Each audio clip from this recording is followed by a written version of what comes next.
15 বছর শাসনের পর একজন নেত্রী তার দেশ থেকে পালিয়ে যাচ্ছে। তিনি মনে করেছিলেন অসংখ্য মানুষ হত্যার পরও তিনি ক্ষমতায় টিকে থাকতে পারবেন।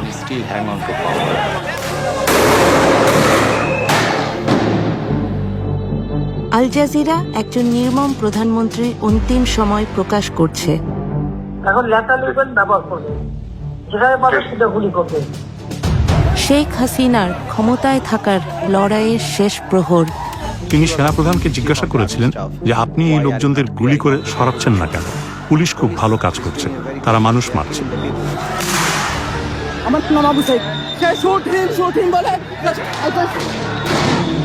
আমরা প্রকাশ করছি পুলিশ কিভাবে একটি হত্যাকাণ্ড গোপন রাখার চেষ্টা করেছিল। পিছন দিয়ে আমার ভাইয়ের লাশ নিয়ে যা পোস্টমর্টম করছে করে আমরা জানি কোনোদিনও বিচার না পাই। আর যে চিকিৎসক মিথ্যা বলতে অস্বীকার করেছিলেন। কিন্তু সাইদ হেড ইনজুরির জন্য মারা যায়নি, পুলিশের গুলিতে যেহেতু মারা গেছে। সহিংসতায় হাজার হাজার পরিবার ছিন্ন ভিন্ন হয়ে গেছে। আমি ঘৃণার বহিঃপ্রকাশ দেখছি। মানুষ আক্ষরিক অর্থেই তাদের ঘৃণা এখানে ঢেলে দিয়েছে। জুলাইয়ের 36 দিন, যে মাস শেষ হবার নয়। এই বাশার হাসিনার যে মসনদ সেটাকে একদম ভেঙে তছনছ করে দিয়ে যে তারা আর কখনো কাউকে হাসিনা হয়ে উঠতে দিবে না।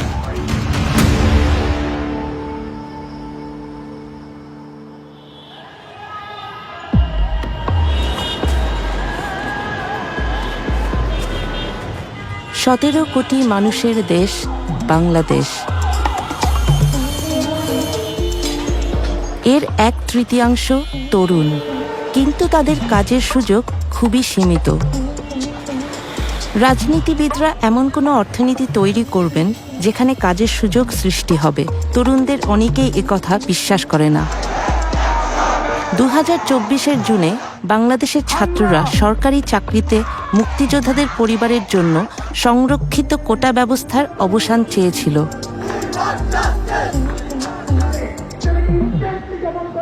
এবং এই কোটার মাধ্যমে তার যারা পছন্দের লোক তাদেরকে মূলত এক্সট্রা ফেসিলিটিস দেওয়া হয়, যার ফলে এখানে মেরিটোক্রেসির ভিত্তিতে একজন শিক্ষার্থী তার যে ন্যায্য বুঝে পাওয়ার কথা ছিল সেটা সে পাচ্ছে না। After 11 days, the Indian Air Force are still attacking Dhaka. 71-এর স্বাধীনতার যুদ্ধের পর বাংলাদেশের প্রথম রাষ্ট্রপতি হন শেখ হাসিনার পিতা শেখ মুজিবুর রহমান। যুদ্ধে যারা অংশ নিয়েছিলেন তাদেরকে পুরস্কৃত করার জন্য এই কোটা ব্যবস্থার প্রবর্তন করা হয়। এত যুক্তিহীন, অর্থহীন, তরুণদের জন্য এতটাই ক্ষতিকর যে প্রত্যেকে এটাকে ঘৃণা করত। কিন্তু আপনার বোঝার কোনো উপায় নেই যে এটা এমন কিছুতে পরিণত হবে যা পুরো শাসন ব্যবস্থার পতন ডেকে আনবে।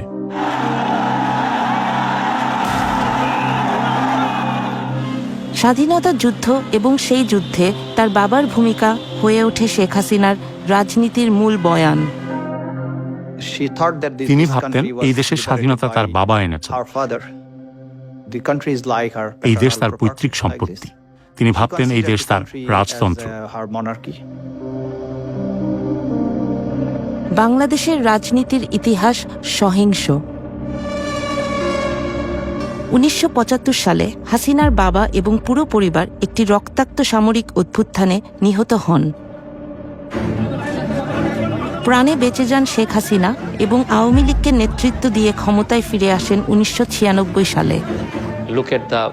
তার 15 বছরের বক্তৃতাগুলো দেখুন। প্রায় প্রতিদিন, প্রতিটি বক্তৃতা, তার বক্তৃতার তৃতীয় বা চতুর্থ প্যারায় তিনি তার বাবা, তার মায়ের হত্যাকাণ্ড, তার পরিবারের ত্যাগের কথা বলতেন। তিনি ভেবেছিলেন দেশ শাসন করা তার জন্মগত অধিকার।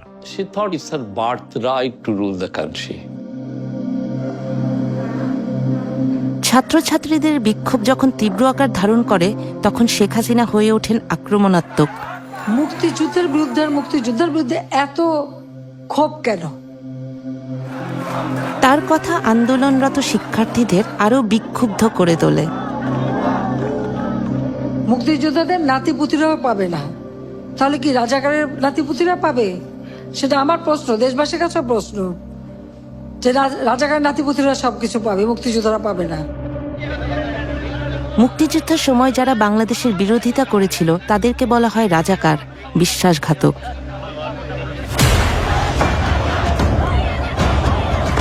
এবং এই রাজাকার বলে সে গত 16 বছর এবং এর আগেও পুরো জাতিকে বিভিন্নভাবে ডিভাইডেড করে রাখার চেষ্টা করেছিল। এবং সেদিন আমরা দেখতে পেয়েছি ঢাকা ইউনিভার্সিটির প্রত্যেকটা হল, ছেলেদের হল এবং মেয়েদের হল থেকে মিছিল নিয়ে তারা বের হয়েছিল এবং স্লোগান দিয়েছিল, তুমি কে আমি কে, রাজাকার রাজাকার। শহর জুড়ে বিশ্ববিদ্যালয় শিক্ষার্থীরা রাস্তায় নেমে আসে। শেখ হাসিনার ত্রাসের যুবশক্তি ছাত্রলীগ অস্ত্র হাতে প্রস্তুত ছিল। সেদিন আপনারা দেখতে পেয়েছেন আমাদের বোনদের রক্তাক্ত চেহারা এবং আমাদের অসংখ্য ভাইরা তারা নির্মমভাবে তারা আহত হয়। তখন আমরা আমাদের এই আহত ভাই বোনদেরকে নিয়ে হাসপাতালে গিয়েছিলাম। সেখানেও আমরা যখন এক্সরে রিপোর্টের জন্য অপেক্ষা করছিলাম আমাদের ভাই বোনদেরকে নিয়ে, সেখানে ছাত্রলীগের সন্ত্রাসীরা এসে, যুবলীগের সন্ত্রাসীরা এসে আমাদের ভাই বোনদের উপর নির্মমভাবে তারা হামলা করে। শেখ হাসিনার ফোন আলাপের এক্সক্লুসিভ রেকর্ড আল জাজিরার ইনভেস্টিগেটিভ ইউনিটের হাতে এসেছে, যা তার নিজস্ব গোয়েন্দা সংস্থাই রেকর্ড করেছিল।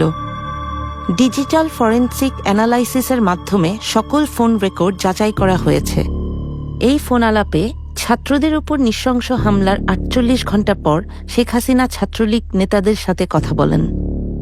আসসালামু আলাইকুম। হ্যাঁ, কি অবস্থা তোমাদের? আর ক্যাম্পাসের পরিস্থিতি মোটামুটি স্বাভাবিক হয়ে আসছে। ছেলেদের হল অধিকাংশই ফাঁকা হয়েছে, তবে এরপরও ভিতরে পুলিশের সার্চ করতে হবে। আমাদের দলীয় সিনিয়ররা অনেকে প্যানিক হয়ে যাচ্ছিল, মানে কি করব ডিরেকশন দিতে পারতেছিল না। এই জন্য আজকে আপনাকে বারবার ফোন দিয়েছি, আপনি কিছু মনে করেন না। আমি কেন মনে করবো? আমি তো সেদিন সারা রাতই যাই, কালকেও তো দক্ষিণে উত্তরে বলে দিচ্ছি যে হ্যাঁ যা দরকার। আমি তো বলি স্যার, আমি আর আমাদের তারা ঘাবড়ায় যায়। আমাদের নেতাকর্মীরাও মাঠে ছিল, আপনার নির্দেশনা পাইয়েই সবাই নেমে গেছে। শেখ হাসিনার সিনিয়র এক গোয়েন্দা কর্মকর্তাকে আল জাজিরা খুঁজে বের করেছে। নিরাপত্তার জন্য সেই কর্মকর্তার কণ্ঠস্বরকে বদলে দেওয়া হয়েছে। তারা বিশ্ববিদ্যালয় এলাকায় শিক্ষার্থীদের মারধর করেছিল। তাদের অনেককে হাসপাতালে যেতে হয়েছে, যাদের মধ্যে ছাত্রী এবং নারীরা ছিলেন।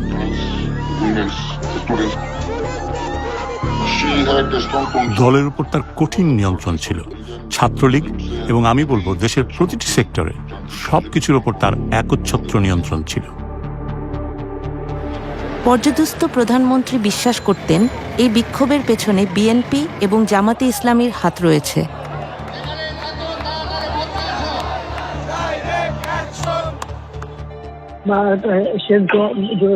পিছনে তো সবচেয়ে আশঙ্কাজনক হলো যে সব এর পিছনে তো অন্য একটা শ্রেণী কাজ করতেছে দেখে, কারণ আমি ওই যে যারা জঙ্গি সন্ত্রাসী তাদেরকে আমরা কোনো সুযোগই দিতে চাই না। এটাই বেস্ট ডিসিশন হয়েছে, বেস্ট ডিসিশন।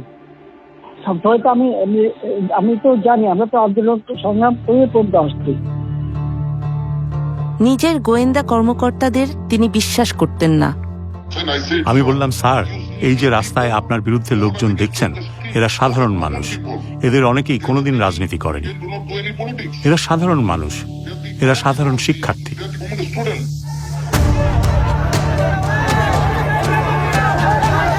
ঢাকা থেকে 300 কিলোমিটার দূরে রংপুর এক ছাত্র সাংবাদিক একটি বিক্ষোভের সরাসরি প্রতিবেদন করতে যাচ্ছিলেন, যা অভ্যুত্থানের গতিপথই বদলে দেবে।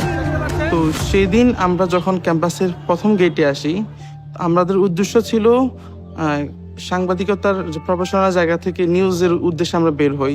ঠিক তখনই আমরা দেখি হচ্ছে পুলিশ এবং শিক্ষার্থীদের মুখোমুখি অবস্থান।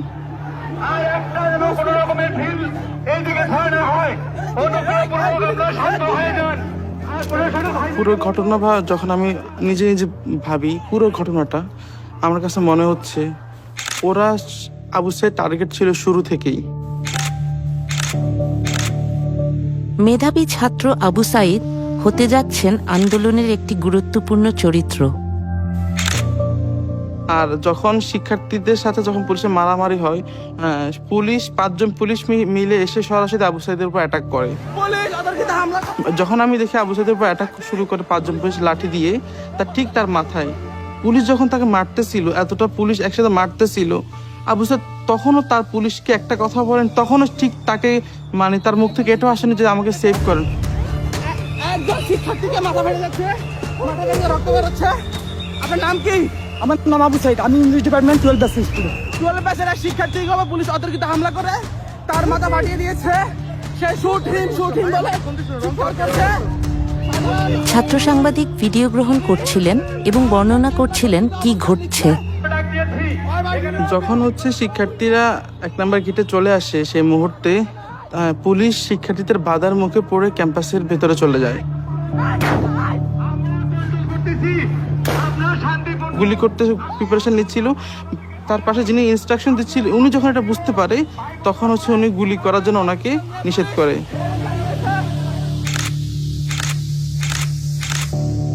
এবং ভেতর দিক থেকে আমাদের ক্যাম্পাসের কিছু কর্মকর্তা, কিছু কর্মচারী, পুলিশ মিলে শিক্ষার্থীদেরকে উদ্দেশ্য করে ইট পাটকেল, টিয়ার সেল গুলি করতে করতে ক্যাম্পাসের আবার 1 নম্বর গেটে আসে।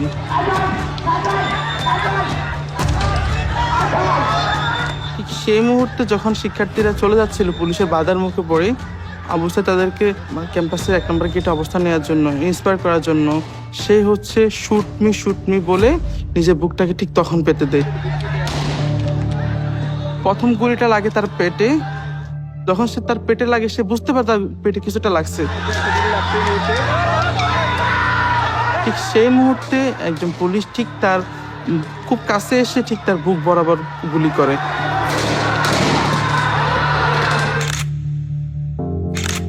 পরপর 2টা গুলি এসে তার বুকে লাগে।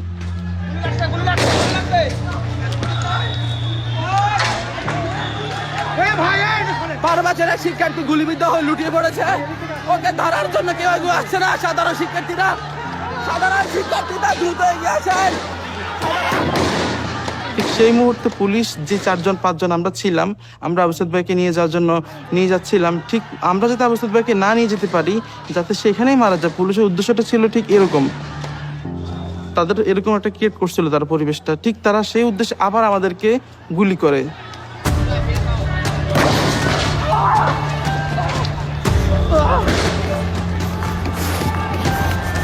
আমার গায়ে গুলি পড়েছে, আমার গায়ে গুলি পড়েছে। আমরা আহত হই, আমরা যদি এখানে আবু সাইদের মতো পড়ে যাই। আপনারা দেখেন আমার গায়ে গুলি পড়েছে। পুলিশ সাধারণ শিক্ষার্থীদের পাশাপাশি সাংবাদিকদের উপর গুলিবিদ্ধ করেছে। সাংবাদিকের উপরও গুলি করেছে। সে গুলিবিদ্ধ হওয়ার এবং আবু সাইদ ভাইকে সেই অবস্থা থেকে আমরা সবাই করে নিয়ে যাই। আবু সাইদ যে তার 2 হাতকে প্রসারিত করে সে বলেছিল, বুকের ভিতর অনেক ঝড়, বুক পেতেছি, গুলি কর। আবু সাইদের শাহাদাতটা ছিল আমাদের জন্য সোর্স অফ ইন্সপায়ারেশন। সে যেভাবে তার 2 হাতকে প্রসারিত করে শহীদ হয়েছে, তখন আমরা প্রত্যেকে প্রতিজ্ঞা করেছিলাম আমরা প্রত্যেকে একজন আবু সাইদ হব। আবু সাইদকে হত্যার ভিডিওটি ভাইরাল হয়ে যায় এবং সমস্ত শিক্ষার্থীরা সেই সময় খুবই ক্ষুব্ধ হয়। তারা ভাবে যদি নির্দোষ আবু সাইদের সাথে এটি ঘটে থাকে, তবে আমাদের সাথেও একই রকম ঘটনা ঘটতে পারে। আবু সাইদের মৃত্যু সরকারকে বেশ চাপে ফেলে দেয়। শেখ হাসিনা জাতির উদ্দেশ্যে ভাষণ দেন। হত্যাকাণ্ড সহ যে সকল অনভিপ্রেত ঘটনা ঘটেছে, সুষ্ঠু ও ন্যায় বিচারের স্বার্থে সে সকল বিষয় বিচার বিভাগীয় তদন্ত করা হবে।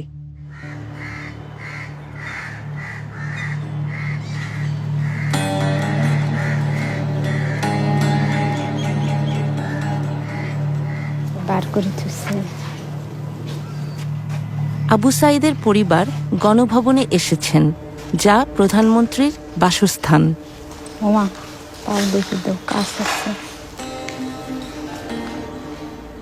দেখি মনে হচ্ছে যে আমার নামে, ছেলের নামে সারা জায়গায় ছড়ে গেছে এবং হাসিনের এই গণভবন সাজসজ্জিতে সাজানো ছিল এলে এখন নিশ্চিহ্ন হয়ে গেছে, ভাঙচুর হয়ে গেছে, এখন তো হয়েছে ছাড়া বাড়ির মতো, তাই নয়? সব নস্বাধ ধুলিস্বাধ। মনে করেই তার বন্ধুরা এখানে ভাইয়ের নামটা লিখছে, অনেক ভালো লাগছে ভাইয়ের নামটা দেখে। ভাইয়া অনেক ভালো ছিল, সাদা মনের ছিল।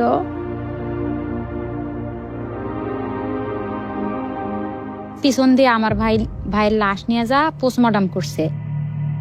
যে ওনারা চাইছিল যে আঘাতের মাধ্যমেই তার সহপাঠীরা যে ঢিল ছোড়াছুরি করছে ওগুলো পায়াই আর কি মারা গেছে আবু সাইদ ভাই, এরকম রিপোর্ট বের করতে চাইছিল। ওকে। আবু সাইদ যেদিন নিহত হন সেদিন হাসপাতালে কর্তব্যরত ছিলেন ডাক্তার ইসলাম। সাইদের মৃত্যু হয়েছে মাল্টিপল প্লেট ইনজুরিতে এবং ইন্টারনাল হেমোরেজের ফলে তার মৃত্যু হয়েছে। শর্টগান ইনজুরিতে, শর্টগানের গুলিতে, এবং এটা হোমিসাইডাল। এটাই যদি ডাক্তারের চূড়ান্ত সিদ্ধান্ত হতো তাহলে শেখ হাসিনার সরকারের জন্য অত্যন্ত ক্ষতিকর হতো। আমার মনে হয়েছিল যে পুলিশ আসলেই ব্যাপারটা সিরিয়াসভাবে রিয়েলাইজ করেছে, যেহেতু এটা এক্সট্রা জুডিশিয়াল কিলিং ছিল।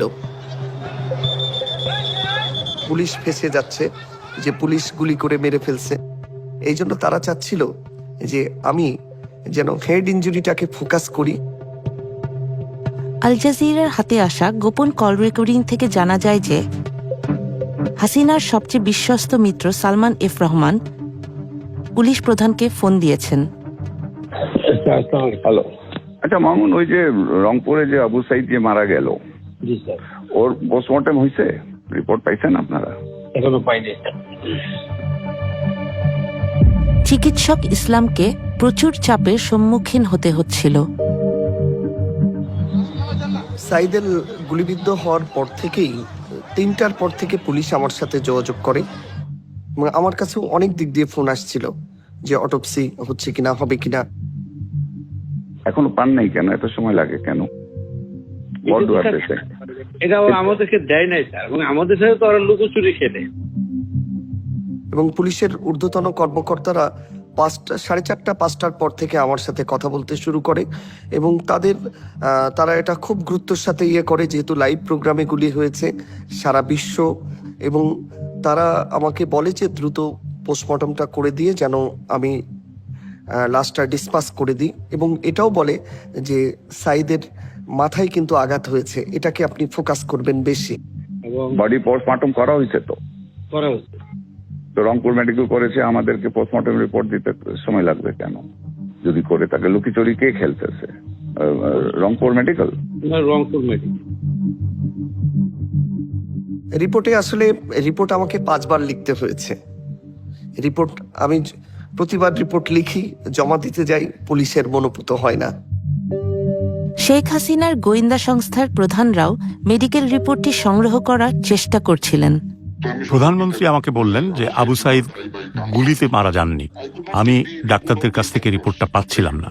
আমি চেষ্টা করেছি রিপোর্টটা নিতে, কিন্তু ডাক্তাররা রিপোর্টটা লিখতে অনাগ্রহী ছিলেন। আমরা বললাম কি হয়েছে, এটাও আমাদের সাথে বলতে অনেক সময় আছে না যে তার যে একটা কিছু হইলে এরপরে আমাদেরকে, আমরা তো কিছু হইলে বলি যে এই ডাইমেনশনে যাচ্ছে, আমরা এইভাবে প্রস্তুত আছি, এরকম তো কিছু আছে। ওরা আমাদের সাথে কোনো কথাই বলে না। আচ্ছা দেখি, আমি দেখি।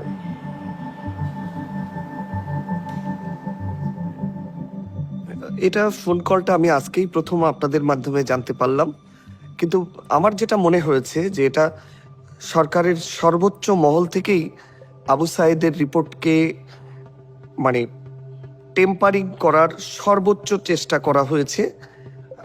মানে আমাকে আসলে অফার করা হয়েছিল যে তোমার 2 সপ্তাহ ছুটি দিয়ে দিচ্ছি, তুমি আমাদের মনোমতো রিপোর্টটা দাও, থাইল্যান্ডে ট্যুর করো, ফ্যামিলি নিয়ে কক্সবাজারে 7 দিন থেকে আসো, কিন্তু আমি সবগুলোই রিফিউজ করছি। হাসিনার ঘনিষ্ঠরা ফোনে নিজেদের মধ্যে কি কথা বলছে এটা গোপনে রেকর্ড করতেন মেজর জেনারেল জিয়াউল আহসান। হাসিনার গোপনতম ঘটনাসমূহ তিনি জানতেন। তিনি ছিলেন হাসিনার চোখ ও কান। এটি ছিল জিয়াউল আহসানের মস্তিষ্ক প্রসূত গোয়েন্দা সংস্থার পরিচালক, এবং তিনি সফটওয়্যারটি ব্যবহার করে ভিকটিমদের খুঁজে বের করতেন এবং তাদের তুলে নিতেন। কিন্তু আসলে এটি ব্যবহার করা হয়েছিল বিক্ষোভকারীদের শনাক্ত করতে বা তাদের খুঁজে বের করতে। যেসব রাজনৈতিক নেতাদের তারা অপহরণ করেছে এবং তাদের জোরপূর্বক গুম করেছে। তিনি তাকে বিশ্বাস করতেন, তিনি তার উপর আস্থা রাখতেন। সে ছিল ক্ষমতাবান, তার মনোভাব নিষ্ঠুর। এই গোয়েন্দা কর্মকর্তা এখন হত্যা মামলার আসামি। হাসিনার আমলে তিনি হাজার খানেক হত্যার সাথে জড়িত ছিলেন। তদন্তকারী অফিসাররা এমনটাই মনে করেন। ইতিমধ্যেই আমরা তথ্য পেয়েছি, যারা গুমের শিকার হয়েছিলেন সে নিজেই তাদেরকে হত্যা করেছে। সে তার দলবল ব্যবহার করে তাদের আটক কেন্দ্র থেকে অন্য কোথাও নিয়ে গিয়ে হত্যা করেছে, এবং অনেক সময় মৃতদেহগুলো সিমেন্টের বস্তা দিয়ে বেঁধে নদীতে ফেলে দেওয়া হয়েছে। হাসিনা 50টিরও বেশি মোবাইল ফোন ব্যবহার করতেন, তবুও তার কথা রেকর্ড হতো। কিছু ক্ষেত্রে অন্য পক্ষ বলছিল যে আমাদের টেলিফোনে এই বিষয়ে আলোচনা করা উচিত নয়, আর উত্তর দিচ্ছিলেন প্রধানমন্ত্রী, হ্যাঁ আমি জানি এটা রেকর্ড করা হচ্ছে, কোনো সমস্যা নেই। এটা ভাগ্যের পরিহাস। তিনি অন্যদের জন্য খুব গভীর খাদ খনন করেছেন, সেই খাদে এখন তিনিই পড়েছেন।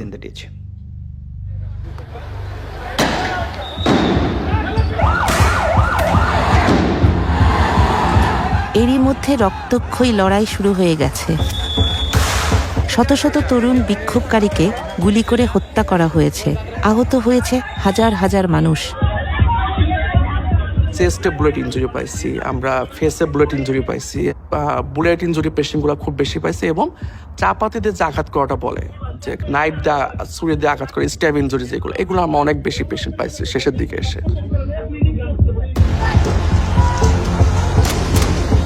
ছাত্ররা আর চাকরির জন্য বিক্ষোভ করছিল না, তারা হত্যার বিচার চাইছিল। তারা আর কোনো হাসিনার গুলি অথবা কোনো তার ল এনফোর্সমেন্ট এজেন্সির যে হচ্ছে গুলি, এগুলোকে কোনো কিছুকে তারা তোয়াক্কা করছে না। তারা হাসিনার পতনের দাবিতে তারা সামনের দিকে এগিয়ে যাচ্ছিল। আত্মবিশ্বাস ছিল আমরাই এক্ষুনি হাসিনার পতন নিশ্চিত করব। হাসিনার অসংখ্য ফোন রেকর্ডিং মুছে ফেলা হয়েছিল, কিন্তু 18 জুলাইয়ের একটি অত্যন্ত গুরুত্বপূর্ণ ফোনালাপ খুঁজে পাওয়া গেছে, যে রাষ্ট্রীয় দমননীতির ভয়ঙ্কর মোড় নেওয়ার প্রমাণ দেয়। এখন লেখা লিখবেন, ব্যবহার করবে, যেখানে পাবে সেটা গুলি করবে, ওটা বলা হচ্ছে। এখন আমি এতদিন বাধা দিয়ে রাখছিলাম, ওই যে স্টুডেন্টরা ছিল ওদের সত্যি কথা চিন্তা করে। এই ফোনটি তিনি করেছিলেন তার নিকট আত্মীয় ঢাকা দক্ষিণের শক্তিশালী মেয়র ফজলে নূর তাপসের কাছে।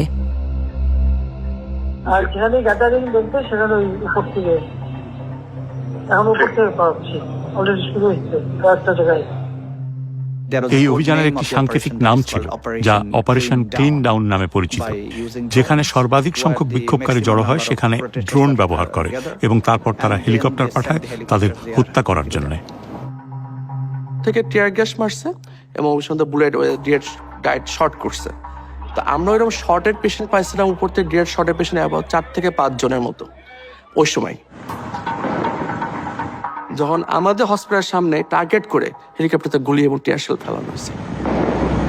তার গোয়েন্দা সংস্থা যখন আড়ি পেতে শুনছিল, প্রধানমন্ত্রী তখন আরো সব পরিকল্পনা প্রকাশ করে ফেলেন। সেনাপ্রধানের সাথে কথা বলছি, ওরা রেডি থাকে, ঠিক আছে, এখন তো আমরা করলো ইয়ে করছি, ড্রোনদের ছবি নিচ্ছি। তবে কিছু ছবি দেখে পাকড়াও করা যায় না রাতের মধ্যে?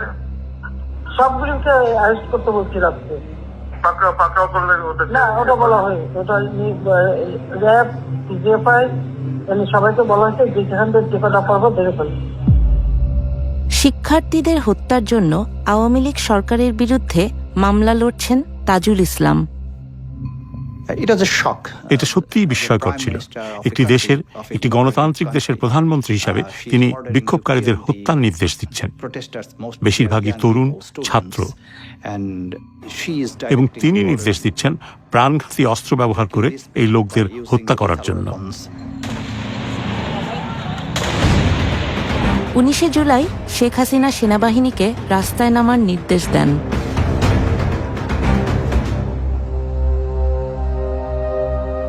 সে ছিল খুব লম্বা এবং সুদর্শন। যখন সে তার বন্ধুদের সাথে থাকতো তখন তাকে সবসময় মনে হতো সে যেন নিজেই একটা মিনার। এসব নৃশংসতা 19 বছর বয়সী মাহমুদুরকে দারুণভাবে প্রভাবিত করে।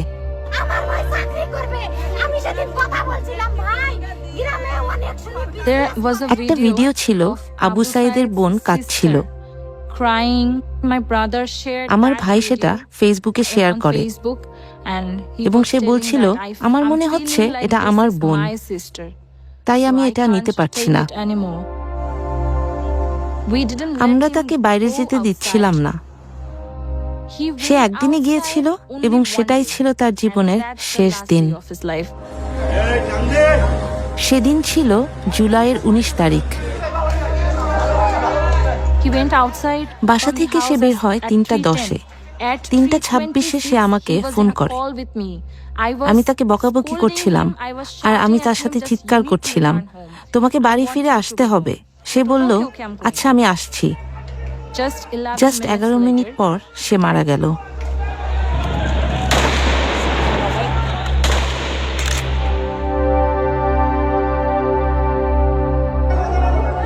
মাহমুদুরের মরদেহ নিকটস্থ হাসপাতালে নেওয়া হয়। আরো 5টা লাশের সাথে আমার ভাইটা ছিল। এ যেন স্ট্রেচারে রক্তের সাগর। আমার মনে হচ্ছিল একটা দুঃস্বপ্ন দেখছি। এটা সত্যি হতে পারে না। আমি কোথায়? এটা কি কোনো যুদ্ধ হচ্ছে? সে আমাদের পরিবারের রত্ন ছিল, আমাদের একমাত্র স্বপ্ন, একমাত্র দামি জিনিস। আসলে সে আমাদের পরিবারের ভবিষ্যৎ ছিল। বিক্ষোভ যখন তীব্র আকার ধারণ করছিল, শেখ হাসিনা দেশের ব্যবসায়ী ও শীর্ষ রাজনীতিবিদদের সাথে দেখা করেন। তিনি ছিলেন একরোখা। ডিজিটাল বাংলাদেশ তো আমারই করে দেওয়া। আজকে সেই ডাটা সেন্টার থেকে শুরু করে সব কিছু পুড়িয়ে দেওয়া হয়েছে, সাবমেরিন কেবলটা পর্যন্ত নষ্ট করা হয়েছে। আজকে কারফিউ দিতে আমরা বাধ্য হয়েছি মানুষের জানমাল রক্ষা করার জন্য। ইন্টারনেট সংযোগ বিচ্ছিন্ন হবার কারণে তিনি বিক্ষোভকারীদের দোষারোপ করেছিলেন। হঠাৎ করে ইন্টারনেট ব্ল্যাকআউট, এর আগে আমরা সহজেই অনলাইন ইন্টারনেটের মাধ্যমে সবার সাথে যোগাযোগ করতে পারছিলাম। এই মুহূর্তের মধ্যে আমরা একটা অফলাইন নেটওয়ার্ক তৈরি করেছিলাম। আমরা কিছু এক্সট্রা ডিভাইস কিনে রেখেছিলাম এবং কিছু এক্সট্রা সিম, এবং আমরা যখন মিছিল করছিলাম সেই সময় হেলিকপ্টার থেকে হাসিনা এবং তার যে ল এনফোর্সিং এজেন্সি তারা আমাদের উপর গুলি করছিল। তো এই সময়ে একই সাথে মাঠের আন্দোলন সমন্বয় করা এবং পরবর্তী দিনে কর্মসূচি প্রণয়ন করা, সেটা ছিল আমাদের সবচেয়ে গুরুত্বপূর্ণ কাজ। কিন্তু ছাত্রলীগ নেতাদের সাথে তার এক ধারণ করা ফোনালাপে সাবেক প্রধানমন্ত্রী এক ভিন্ন চিত্র তুলে ধরেন। আর ওই বিসিআরসি বন্ধ করছে, ইন্টারনেট বন্ধ, বিসি ঠিক হবে, তোমরা বলো আন্দোলন কাশিয়ে পোয়াইছে, এটা শেষ ঠিক হতে অনেক সময় লাগবে। আল জাজিরা একটি গোপন সরকারি নথি পেয়েছে যা প্রকাশ করে কে বাংলাদেশকে ইন্টারনেট থেকে বিচ্ছিন্ন করেছে। জুলাইয়ের 15 তারিখে বাংলাদেশের টেলিযোগাযোগ কর্তৃপক্ষ ঢাকার বিভিন্ন বিশ্ববিদ্যালয় এলাকায় ইন্টারনেট সংযোগ বন্ধ করে দেয়। পরের দিন পর্যন্ত তারা 59টি বিশ্ববিদ্যালয় ওয়েব অ্যাক্সেস, ব্লগ এবং 2 শতাধিক সাইটে প্রবেশ বন্ধ করে দেয়। 18 জুলাই থেকে শেখ হাসিনার গোপন পর্যবেক্ষণ ইউনিট এনটিএমসি সমগ্র ওয়েব অ্যাক্সেসের উপর নিয়ন্ত্রণ নিয়ে ফেলে। পরের কয়েক সপ্তাহ ধরে তারা একের পর এক সোশ্যাল মিডিয়া সাইট বন্ধ করে দেয়। কিন্তু সহিংসতার ভিডিও তখনও বাইরের বিশ্বে পৌঁছাতে পারছিল। শেখ হাসিনার একটি পরিকল্পনা ছিল। বাইরে পাঠাও না কেন? শেখ হাসিনা ঢাকা উত্তর সিটি কর্পোরেশনের মেয়র আতিকুল ইসলামের সাথে কথা বলছিলেন। তিনি এমন প্রচারণা চাইছিলেন যাতে বোঝানো যায় সহিংসতার আসল ভুক্তভোগী হলো তার সমর্থকরাই। আপনার কাছে আছে আপা? আচ্ছা, তাহলে আপনি একটু, তাহলে আমি আপনার কাছে আমি ইয়া করে দেন আপা, আমি সব পাঠিয়ে দিচ্ছি আপা। আমাদের C40 হোল ওয়ার্ল্ডের মেয়রদের ফোরাম সাদেক খানের নেতৃত্বে, ওরাও বলছে আপনি কি করতে পারি বলো। আমি সাদেক খান তো আমার সাথে ক্লোজ ফ্রেন্ড, লন্ডনের মেয়র। কথা বলো, ওর সাথে কথা বলো। এইসবই সবকে আবার ওখানে পাঠানো আছে, মানে সব অ্যাম্বাসাডারদের কাছে মোটামুটি দেওয়া আছে। না, এটা ভালো বলছেন আপা, আমাদের গ্রুপে আছে আপা, আপনি তো পাঠাচ্ছেন, আমি মেয়রদের কাছে পাঠিয়ে দিলেন না। কিন্তু দৈনিক ছাত্র হত্যার তথ্যসমূহ কিছুতেই ধামাচাপা দেয়া যায়নি। ওই সময় আমরা অনেক ইনজুর্ড পেশেন্ট পাইছি, অনেক খুব গ্রিভিয়াসলি হার্ট পেশেন্ট যেগুলো হয়েছে, তার সেসব পেশেন্টগুলো আমরা পাইছি ওই সময়, এবং তাদের অবস্থা মানে খুবই খারাপ। আমরা ওই সময় খারাপ ছিল, এবং ওই সময় পেশেন্টগুলার আমরা বেশিরভাগই পাইছিলাম বুলেট ইনজুরি। এবং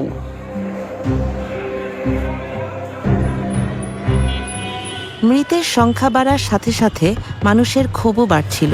সরকার ক্রমেই জনসমর্থন হারাচ্ছিল।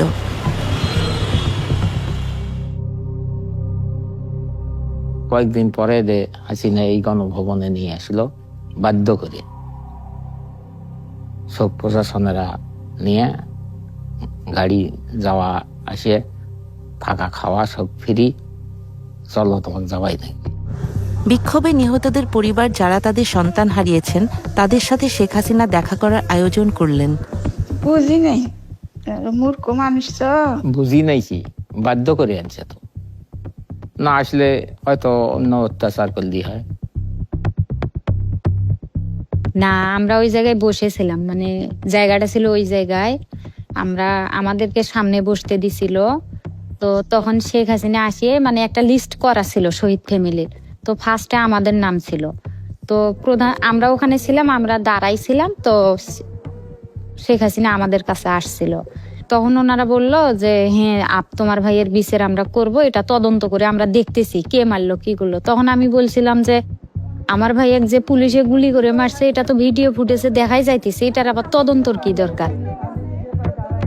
কারণে আসাটা অনেক ভুল হয়েছে, সবাইকে ডাকছে বা সবাইকে কিছু দিছে, কিন্তু সঞ্চয়পত্র দিছিল। তো তখন আমরা বুঝতে পারছি যে এখন হাসিনা প্রচার করবে যে আবু সাইদ ভাইয়ের ফ্যামিলি মানে তাদের কোনো আক্ষেপ নাই, ওনাদের ছেলে মারা গেছে, ওনারা মানে মীমাংসা হয়েছে, এরকম একটা কিছু বুঝাতে চাইছে। তখন আমরা যখন বুঝতে পারলাম তখন আমাদেরকে নিজেদেরকে অনেক খারাপ লাগছিল। তখন আমরা মনে করছি আমার ছেলেটা কে মারলি, তা আমরা মনে করছি আমার ছেলে হাসিনাই হত্যা করবে করছে পুলিশের, তাছাড়া আমার ছেলে মারতে পারে না। আমি নিশ্চিত তাদের প্রত্যেককে জোর করা হয়েছিল। কেউ তো তার পরিবারের সদস্যদের খুনিদের সাথে মিলিত হতে চায় না, তাই না? অন্য পরিবারগুলো এই সাক্ষাতে যেতে অস্বীকৃতি জানালেন। যখন আমি এখানে ঢুকলাম আমি ঘৃণা দেখতে পাচ্ছিলাম। যত কিছু আমি এখানে দেখতে পাচ্ছি শুধুই ঘৃণা। আমাদেরকেও এখানে আসতে বলা হয়েছিল। তিনি সব পরিবারের সদস্যদের সাথে দেখা করবেন এবং ক্ষতিপূরণ বা এরকমই কিছু দেবেন। আমরা কেন ক্ষতিপূরণ নেব? কিসের ক্ষতিপূরণ? আমার পুরো পরিবার ধ্বংস হয়ে গেছে, তার ক্ষতিপূরণ? আপনি কি পারবেন আমার মায়ের প্রতিদিনের কান্নার ক্ষতিপূরণ দিতে? তাই আমরা কোনো ক্ষতিপূরণ গ্রহণ করিনি, এখানে আসার প্রস্তাবেও রাজি হইনি।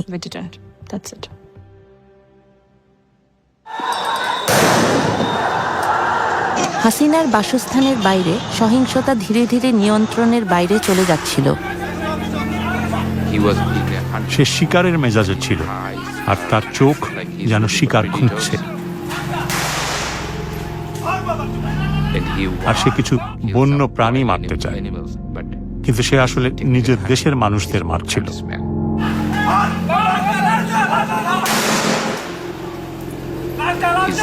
তার নামের ফলকটি আমি খুঁজে পেয়েছি, যার নাম রেদওয়ান।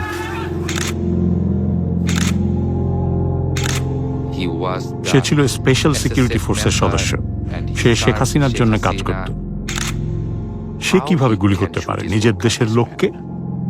তার কাছে একে রাইফেল ছিল এবং সে ছাত্রদের লক্ষ্য করে গুলি চালাচ্ছে।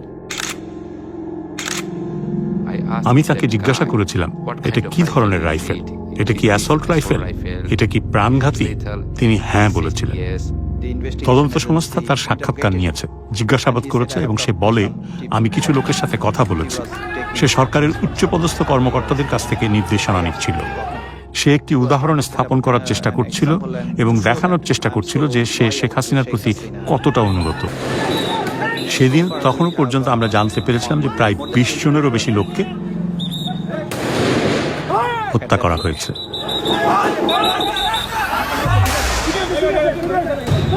এখন শেখ হাসিনার সেনাবাহিনীর ভেতরেও একটি ঝড় দানা বাঁধছিল।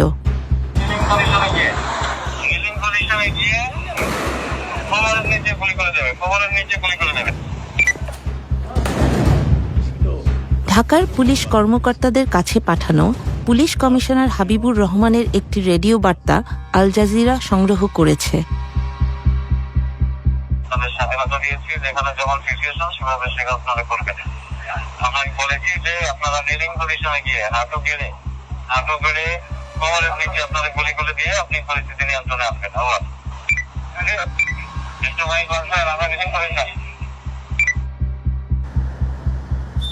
সেনা কর্মকর্তারা ক্রমশ উদ্বিগ্ন হয়ে উঠছিলেন। আর না, যথেষ্ট হয়েছে। আমরা একমত হই যে আমরা কোনো গুলিবর্ষণ করব না। সেনাবাহিনীতে কর্মরত এক সেনা কর্মকর্তা আল জাজিরার সাথে কথা বলতে রাজি হন। আমরা তার কণ্ঠস্বরটি বদলে দিয়েছি। যদি গুলির নির্দেশ আসে, আমরা বিট্রে করব, আদেশ অমান্য করব। সেনাবাহিনীর প্রধান জেনারেল ওয়াকারুজ্জামান, যাকে মাত্র কয়েক সপ্তাহ আগে শেখ হাসিনা পদোন্নতি দিয়েছিলেন, তিনি নিজেই সম্ভাব্য বিদ্রোহের মুখোমুখি হয়েছিলেন। তিনি সব অফিসারদের ডাকেন মূলত তাদের মনোভাব বোঝার জন্য। সব অফিসার সেই কনফারেন্সে যোগ দেন। সেনাবাহিনীর তরুণ অফিসাররা তাদের কমান্ডারদের প্রশ্নবিদ্ধ করতে থাকেন।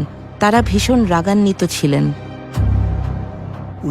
3রা আগস্ট আমরা প্রশ্ন তৈরি করেছিলাম, অস্ত্র ও গোলাবারুদ এই মানুষদের, আমার জনগণের, আমরা কেন এটি আমাদের জনগণের বিরুদ্ধে ব্যবহার করব? আমরা কেন নিরীহ মানুষকে গুলি করব? আমরা তো জানি না কে আমাদের শত্রু বা মিত্র। তিনি বেশ উদ্বিগ্ন ছিলেন, তিনি উত্তেজিত, আবেগপ্রবণ ছিলেন, তিনি ঠিকমতো বসতেও পারছিলেন না। কতজন? তিনি বেশ নার্ভাস ছিলেন। আমি তাদেরকে বললাম, পরিমিত শক্তি প্রয়োগ করো, জনতাকে গুলি করো না। আমরা মনে করি না যে এটা করা উচিত, কারণ নিরীহ বেসামরিক মানুষ, শিক্ষার্থীরা তো বিক্ষোভ করছিল কোনো একটা কারণে, আর পুলিশ তাদের উপর গুলি চালিয়েছিল। এটা খুবই খুবই উদ্বেগজনক ছিল, খুবই উদ্বেগজনক।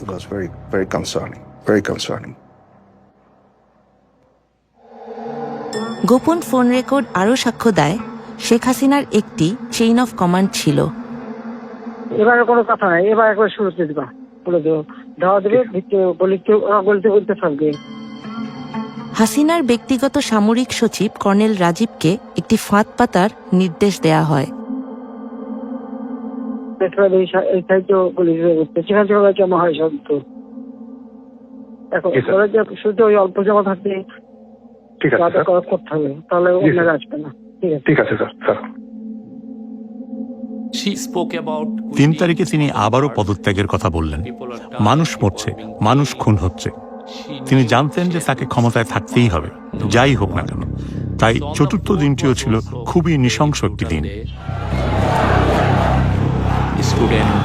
এদিকে তারা চেষ্টা করছিল মিছিল নিয়ে গণভবনে যেতে,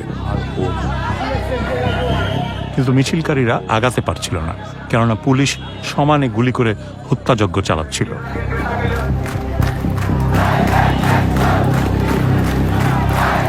4ই আগস্টের মধ্যে হাজার হাজার মানুষ গণভবন অভিমুখে মিছিল করে আসার প্রস্তুতি নেয়। হাসিনা তার নিরাপত্তা প্রধানদের সাথে সর্বশেষ বৈঠকটি করেন। তিনি সেনাবাহিনী প্রধানকে বলছিলেন, কেন আপনি গুলি করে সব মানুষকে সরিয়ে দিচ্ছেন না? পুলিশ খুব ভালো কাজ করছে, তারা মানুষদের হত্যা করছে। আপনার উচিত হত্যা করে হলেও আমাকে ক্ষমতায় রাখার চেষ্টা করা। অবশেষে সেনাপ্রধান, নৌবাহিনী প্রধান এবং বিমান বাহিনী প্রধান ও অন্যান্য ঊর্ধ্বতন কর্মকর্তারা অস্বীকার করলেন যে তারা এটা করতে পারবেন না, কারণ সেখানে হাজার হাজার মানুষ আছে। আমরা আমাদের নিজেদের লোকজনকে মারতে পারি না, এবং তারপরেও তিনি পদত্যাগে রাজি হচ্ছিলেন না। একসময় আমি তাকে বলেছিলাম যে এটা কোথাও যাচ্ছে না, কোথাও না। সুতরাং এইটুকুই, এটা কোথাও যাচ্ছে না। তাই আপনাকে রাজনীতিবিদদের সাথে কথা বলতে হবে, বিষয়গুলো ভিন্নভাবে সামাল দিতে হবে। এটা কোনো উপায় নয়। এখানে তো আমার মেয়ের আসার কথা ছিল। এখানে আমার মেয়ে এসে কি করত? উল্লাস করত।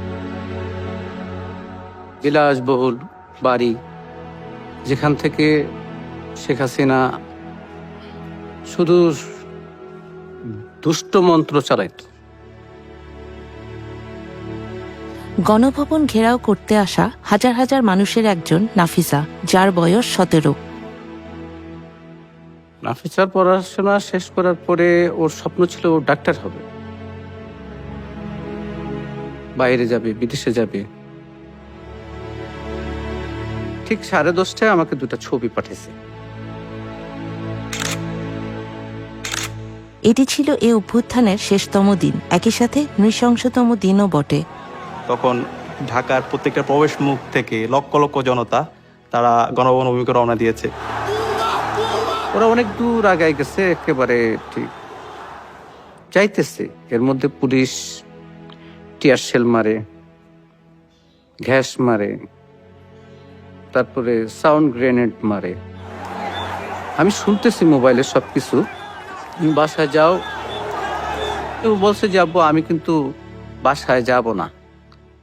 এখনকার যে পরিস্থিতি, এই যে আন্দোলন করলাম, এটার সুফল না পাওয়া পর্যন্ত বাড়িতে যাব না। দেশের সবচেয়ে ক্ষমতাধর রাজনীতিবিদের 15 বছরের শাসনের নিষ্পত্তি কয়েক মিনিটের মধ্যে ঘটতে যাচ্ছে। সেনাবাহিনী বলল, এখান থেকে সরে যাওয়ার জন্য আপনার হাতে 40 মিনিট সময় আছে, নইলে লোকজন এসে সবকিছু ধ্বংস করে দেবে। তিনি এতটাই আবেগপ্রবণ হয়ে পড়েছিলেন যে বলছিলেন, তাহলে তোমাদের উচিত এখনই আমাকে হত্যা করা এবং এখানে গণভবনের মাটিতে পুঁতে ফেলা। হাজার হাজার মানুষ ইতোমধ্যেই জড়ো হয়ে গিয়েছিল। আমরা ঢাকায় এসেছি কারণ আমরা আর হাসিনাকে চাই না, কারণ সে অনেক ছাত্রকে হত্যা করেছে, তাই আমরা তাকে আর চাই না। সেনাপ্রধান সকালে গণভবনে যান, আর হাসিনা সেটা যখন জানতে পারেন তখন তিনি খুব জোরে কাঁদতে শুরু করেন, যেন তিনি রাগে ফেটে পড়েছেন এবং কান্নায় ভেঙে পড়েছেন।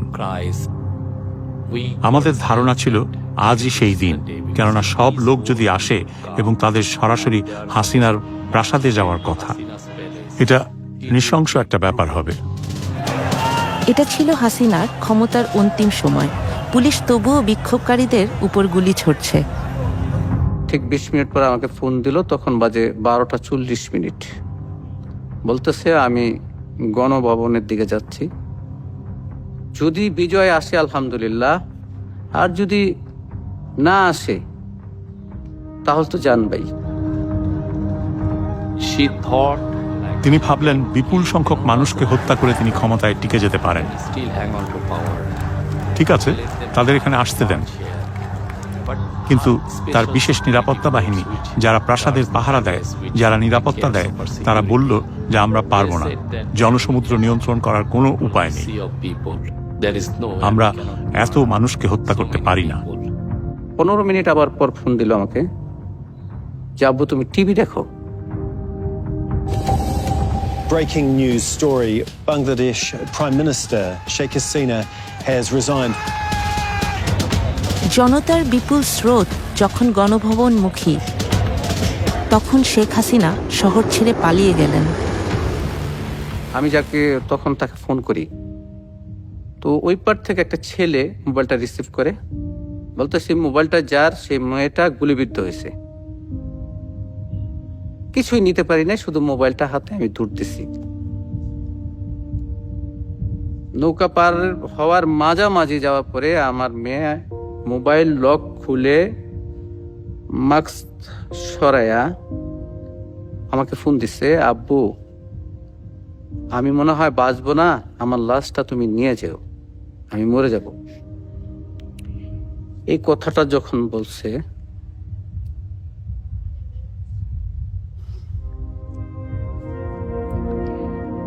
তখন আর নিজেকে ধরে রাখতে পারি নাই।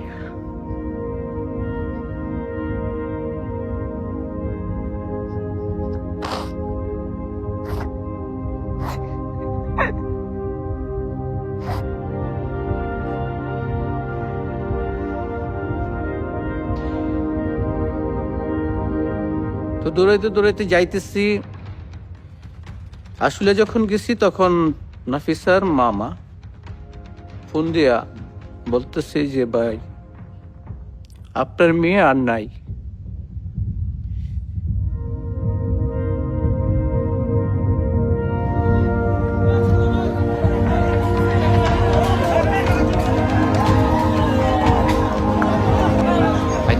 আমি আমার জীবনে এমন পরিস্থিতি কখনো দেখিনি। হাজার হাজার মানুষ প্রধানমন্ত্রী যেখানে থাকতেন সেখানে প্রবেশ করেছিল।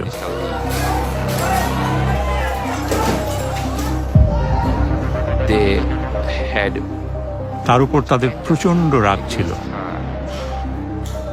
তারা বলে যে আমরা অবশ্যই সেসব জিনিস সংগ্রহ করে স্মৃতি হিসাবে রাখবো, যাতে আগামীতে যেই রাজনীতিবিদরা আসবে তারা যেন বুঝতে পারে আমাদের সাথে যদি হাসিনার মতো আচরণ করা হয় তাহলে আমরা আপনাদের সাথেও একই কাজ করব। আমি ন্যায় বিচারের জন্য লড়াই করব, শেষ নিঃশ্বাস পর্যন্ত লড়াই করব। আমি জানি না আমি ন্যায় বিচার পাবো কিনা। আজকে যদি আমার জায়গায় আমার ভাই থাকতো, সেও এটা ছেড়ে দিত না। তাহলে আমি তাকে কি জবাব দেব? তাহলে আমি তাকে এতটুকু বলতে পারবো যে আমি ন্যায় বিচারের জন্য লড়াই করেছি। চলে গেছে, দেশটা স্বাধীন না হওয়া পর্যন্ত তোরা ছাড়ি দেন না। সেই ছাত্ররা দেশটা স্বাধীনই করছে। স্বাধীন করার সূত্রটা তো আমার ছেলের কাছ থেকে। এখন আমাদের চাওয়া হইতেছে পরবর্তী যে সরকার আসবে উনি যেন মানে ন্যায় নিষ্ঠার সঙ্গে থাকে, কোনো স্বৈরাচার সরকার যেন আর গঠন হইতে না পারে, কোনো ন্যায্য অধিকারের জন্য কোনো মা বাবার বুক খালি না হোক, কোনো বোনের ভাই না হারাক। আমি এটা বাংলাদেশের যারা পরবর্তী গভর্নমেন্ট আসবে যেন এই দেশটা পরিষ্কার পরিচ্ছন্ন থাকে, শান্তিপ্রিয় থাকে, এবং যারা এই দেশের জন্য, এই মাটির জন্য যুদ্ধ করছে, শহীদ হয়েছে, আহত হয়েছে, তাদের মনোবাসনাগুলো যেন সরকার পূরণ করে, তা আমি চাই।